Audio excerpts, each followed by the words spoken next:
Indian No More. Chapter 6. Courtesy of the Government. Our family arrived in Los Angeles on July 9th, 1957. The train station was huge compared to the tiny one we'd left in Salem. Rows upon rows of polished wooden benches lined the floor. A gigantic clock hung high above the front doors. Speakers blasted times and places. People rushed by, whipping around us. Some even pushed us aside. No one spoke to us or seemed to notice we were there. "Time to track down this Indian agent," Daddy said, wiping the sweat from his brow and hooking his black jacket over his arm. "He should have been here to meet us." We walked out of the station into the dry, hot air.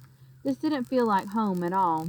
Daddy set our big suitcases and Chitch's sewing machine down on the curb. He pulled a piece of paper from his wallet. A white man wearing a tie and short-sleeved shirt hurried toward us. "Are you the Petit family?" "Yes, we've been waiting for you," Daddy replied. "I apologize. I'm Steve Parsons with the Bureau of Indian Affairs. Parked right over here." He carried the smaller of the two suitcases and Chitch's sewing machine to his car while Daddy lugged the bigger suitcase.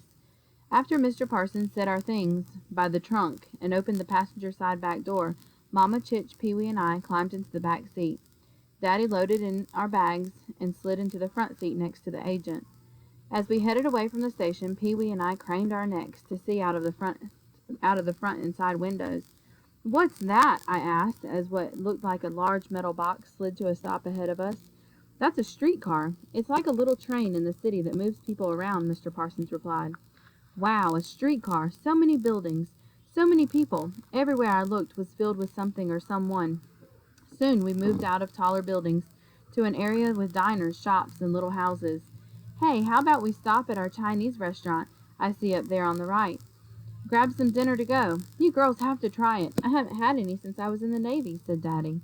We waited in the car while Daddy and Mr. Parsons went in and ordered our dinner. I didn't know what kind of food came from a Chinese restaurant, but really nothing I had seen here yet looked familiar. I crinkled up my nose when they returned. Chinese food didn't smell like venison stew. When we pulled up in front of the house on 58th Place, no one said anything. Mr. Parsons helped Daddy with our suitcases as we scooted out of the back seat. Our old wooden farmhouse had plenty of land to live, play, and explore. But this little stucco box, well, it rested on 6 feet of front yard, 8 feet of backyard, and a yardstick of dirt between the houses.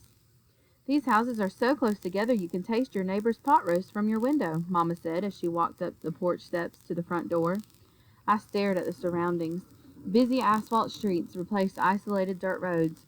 Concrete replaced grass. In fact, there was a concrete path that stretched from our concrete porch to the concrete sidewalk. "Not many plants to speak of," Chitch said. Mr. Parsons didn't offer to show us around. He just gave Daddy the keys and then had him sign some papers on the car hood. He handed Daddy a catalog with some classes Daddy would need to enroll in for next month. Then Mr. Parsons wished us luck and drove off. Inside, the house was furnished, courtesy of the government, and it wasn't much better. Pee-wee sat on the faded couch. I walked into the kitchen with Mama to inspect a greasy gas stove and a refrigerator that smelled like sour milk.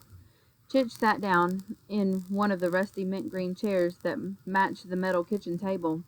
"Hey, there's a washing machine in here," Daddy said as he glanced in the small room just past the kitchen.